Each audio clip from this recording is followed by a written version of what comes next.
You're tuning into Black and White Sports on YouTube. The no-holds-barred truth on sports. The main event starts now. All right, guys, we're going to be talking about the failing company that is ESPN. Now, ESPN generates most of their revenue actually from cable television, but there's a problem. People are cutting the cord, and people that don't even watch sports, they cut the cord. Guess what? ESPN lose money because ESPN gets somewhere around close to $10 anytime somebody actually pays their cable bill. ESPN is very, very expensive, guys. And I believe that's one of the reasons why people are actually cutting the cord, because cable prices have continued to rise. And there is so many people out there cutting the cord. Now, me, I've cut the cord a long time ago. I went to streaming. I had a Fubo TV for a very, very long time. And then they decided to actually raise the price. And that actually has a lot of sports. So if I wanted to watch the Astros or the Rockets, I can actually watch them. But that RSN fee is really expensive. I believe it was something like $13 or $15 a month on top of paying for ESPN as well. My bill, before I canceled, I believe it was like $107 or $110. And I was like, this ain't worth it. I really don't actually watch that much TV. So I cut the cord, and now I mainly watch Pluto TV and Fubo TV, and not Fubo TV, but Pluto TV and Plex. And I have an antenna for the locals, so I can actually watch local news, local weather, see what's actually going on around the Houston area. And it's free. You know, you pay that one-time fee for the antenna, and then you set for life. Also, I have I can also record local television as well. So my cable bill is $0. Now I do pay for some streaming though, okay? But I don't have to pay ESPN.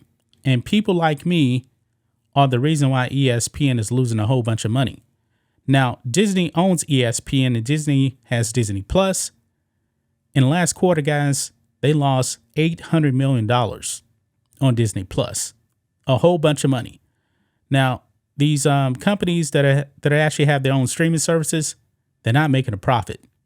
And we're 4 years into Disney Plus, and they're still losing a whole bunch of money. Now, ESPN, they're actually going to be coming out with their own streaming service, guys. And if you actually want it, be prepared to fork over a whole bunch of money, because this thing is going to be the most expensive streaming service out there, guys, at least according to the experts here. Look at this. Now, this is on Cord Cutting News.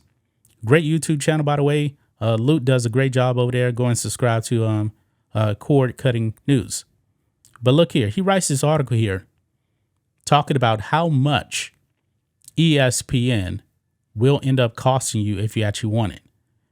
And it may actually break the bank for a whole bunch of people. Now, in this article here, it gives you a price, but that price is just to break even. So look at this here. ESPN's direct-to-consumer streaming service likely won't be cheap. Earlier this year, we learned that Disney was building a streaming service and planned to offer ESPN as a standalone streaming option. Now, the question is, what will this service cost? According to a report from Yahoo, several analysts have an idea, and it's not cheap. Analysts have reportedly said Disney will need to charge around $30 a month in order to break even or turn a profit. This raises the question of how many potential subscribers will be willing to pay $30 for just ESPN when you can get ESPN from many streaming services. Yeah, because if you truly want to watch ESPN, you can actually go over to Sling TV, sign up for a package. It's going to cost you $40 a month, 40, and you get way, way, way more channels. Whereas if you just want ESPN, $30, really? I mean, that is just insane right there. Insane. The price of ESPN, like I said, won't be cheap. And $30, man, that is crazy. ESPN reportedly gets on average $9.42 from each cable TV subscriber. Disney counts on many people who don't watch ESPN to help pay for it. A direct-to-consumer service will need to charge more, as it will only be supported by fans of ESPN.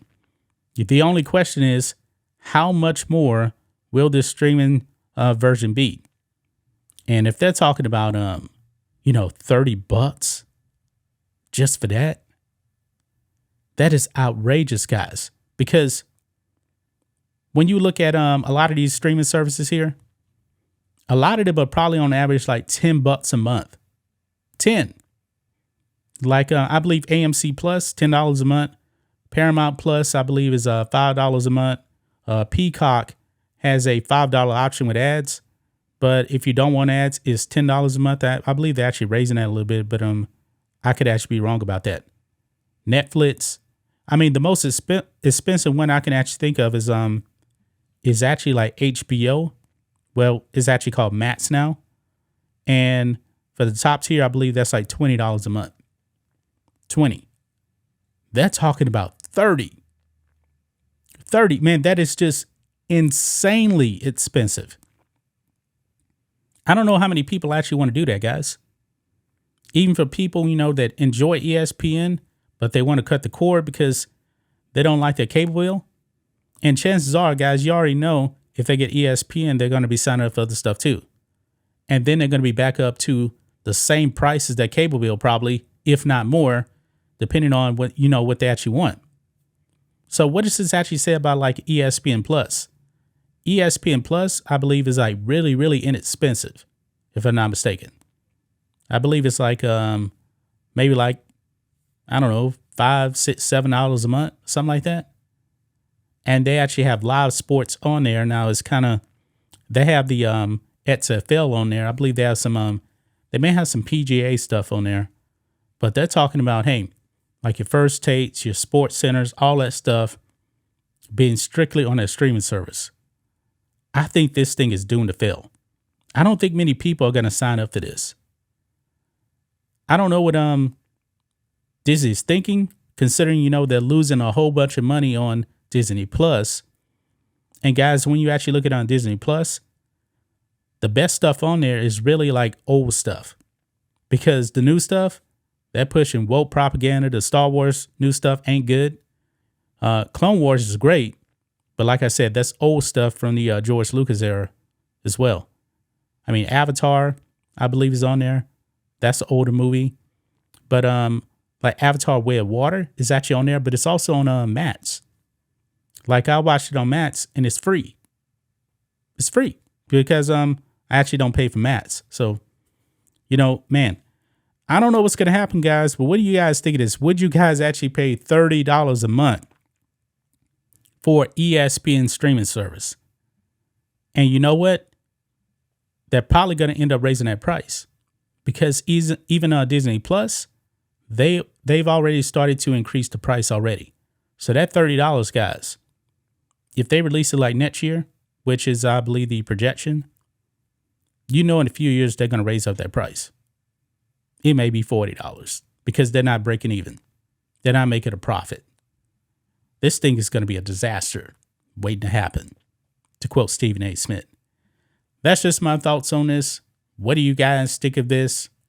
Black and White Sports 2 fans, let us know what you think about all this in the comments. Make sure to subscribe to the channel, and we'll catch you next time. Thanks for watching the show. Be sure to like, comment, and subscribe. Be sure to tune in next time on Black and White Sports.